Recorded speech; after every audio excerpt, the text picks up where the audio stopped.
Bonjour à toutes et à tous. Alors aujourd'hui, une toute petite vidéo pour vous donner des explications sur le mode de cuisson rice cooker. Vous êtes nombreuses à vous poser des questions. Alors, effectivement, elle se trouve ici sur votre écran du TM6. Et quand on clique dessus, on ne sait pas comment le programmer. Alors plus simple, on va tout simplement aller directement sur la plateforme et dans votre barre de recherche, vous allez pouvoir taper le mode de cuisson. Et oui, un mode de cuisson fonctionne également en recherche sur Cookidoo. Donc je vais taper rice cooker tout simplement et ça va me sélectionner les 8 recettes qui sont composées de la collection du mode de cuisson rice cooker. Vous pouvez aussi bien cuire du riz blanc, du riz complet, du boulgour, du quinoa. Donc moi aujourd'hui tout simplement, je vais sélectionner la recherche sur le riz long blanc classique. Donc c'est une recette qui est vraiment très sympa, ça vous remplace une casserole sans surveillance et surtout très silencieuse. Donc, pour commencer à cuisiner, ce qui est intéressant sur ce mode, sur ce menu, vous allez avoir en fait une explication pour les grammages puisque c'est une fourchette. Vous pouvez aller de 200 g à 500 g de cuisson. Puis, on va vous demander de poser le panier de légumes sur le couvercle. Et c'est normal, on va y peser notre riz directement dedans. Donc vous voyez, on nous indique bien la fourchette de 250 à 500 g de riz. Moi, je vais faire le minimum aujourd'hui, je vais juste mettre 250 g.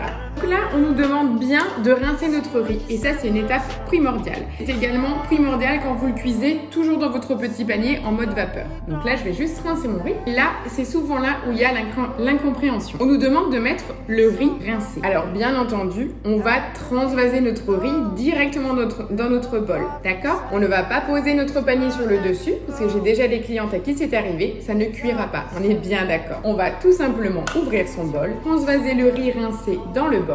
Servez-vous de votre spatule pour bien racler les grains de riz dans le panier. Voilà, comme ceci. On continue. On rajoute de 500 à 900 g d'eau. Donc très simple. J'ai pris le minimum de riz, 250 g. Donc je vais mettre 500 g d'eau. Du sel. Je mets le couvercle sans gobelet doseur. On est bien d'accord. Et je repose le panier utilisé pour rincer mon riz sur le dessus. Vous voyez, le temps n'est pas indiqué. Ça va se faire automatiquement. J'ai juste à enclencher le mode de cuisson. Les bras de verrouillage démarrent. Et lui, instinctivement, par rapport à ce qu'il va ressentir dans le bol, il va adapter son temps de cuisson. Autre point, vous entendez, ça démarre, tout se mélange. C'est tout à fait normal. Par contre, dans moins d'1 minute, vous allez entendre le Thermomix qui va se stopper.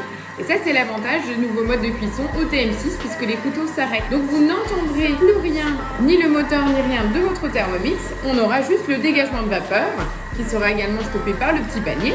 Et à la fin de cuisson, il sonnera, vous pourrez passer à table. Voilà, c'est aussi simple que ça. Donc je vais vous laisser découvrir justement le moment de l'arrêt, n'est-ce pas? Alors pour l'instant, il m'indique 28 minutes de cuisson. Donc ça va réduire un tout petit peu. C'est quand même hyper appréciable, plus un seul bruit. On ne dirait même pas que notre Thermomix est en train de cuire. Et pourtant, il me reste 12 secondes de cuisson. Et je vais tout de suite vous montrer le résultat de la cuisson du riz. Voilà, mon riz est cuit. Vous avez vu, plus d'eau, tout s'est évaporé. Donc voilà, avec cette fonction, vous voyez, je prends un bain de vapeur, je plaisante. Le riz est parfaitement cuit, sans aucun bruit. Alors j'espère que ça vous donne envie de tester cette nouvelle fonction. Et si vous avez la moindre question, vous savez où me trouver. Allez, je vous dis à bientôt, ciao!